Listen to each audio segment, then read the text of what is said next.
Chapter 12. Now about that time Herod the king stretched forth his hands to vex certain of the church. And he killed James the brother of John with a sword. And because he saw it pleased the Jews, he proceeded further to take Peter also. Then were the days of unleavened bread. And when he had apprehended him, he put him in prison, and delivered him to 4 quaternions of soldiers to keep him, intending after Easter to bring him forth to the people.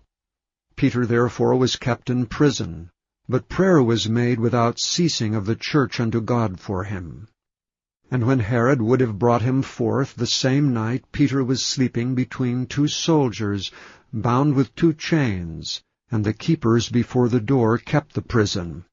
And behold, the angel of the Lord came upon him, and a light shined in the prison, and he smote Peter on the side, and raised him up, saying, Arise up quickly. And his chains fell off from his hands. And the angel said unto him, Gird thyself, and bind on thy sandals. And so he did. And he saith unto him, Cast thy garment about thee, and follow me. And he went out and followed him, and wist not that it was true which was done by the angel, but thought he saw a vision. When they were past the first and the second ward, they came unto the iron gate that leadeth unto the city, which opened to them of his own accord. And they went out, and passed on through one street, and forthwith the angel departed from him.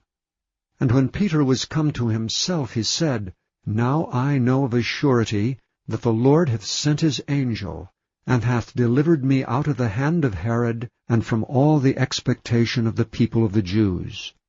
And when he had considered the thing, he came to the house of Mary the mother of John, whose surname was Mark, where many were gathered together praying. And as Peter knocked at the door of the gate, a damsel came to hearken, named Rhoda. And when she knew Peter's voice, she opened not the gate for gladness, but ran in, and told how Peter stood before the gate. And they said unto her, Thou art mad. But she constantly affirmed that it was even so.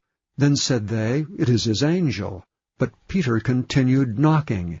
And when they had opened the door and saw him, they were astonished. But he, beckoning unto them with the hand to hold their peace, declared unto them how the Lord had brought him out of the prison. And he said, Go show these things unto James and to the brethren. And he departed, and went into another place. Now as soon as it was day, there was no small stir among the soldiers what was become of Peter.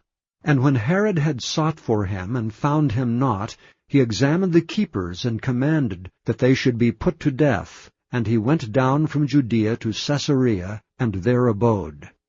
And Herod was highly displeased with them of Tyre and Sidon.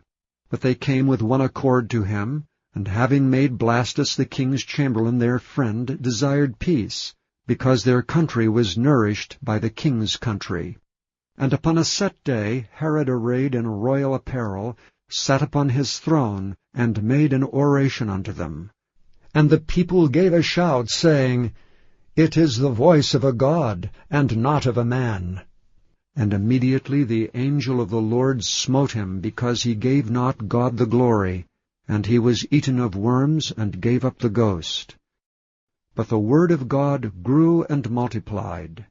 And Barnabas and Saul returned from Jerusalem when they had fulfilled their ministry, and took with them John, whose surname was Mark.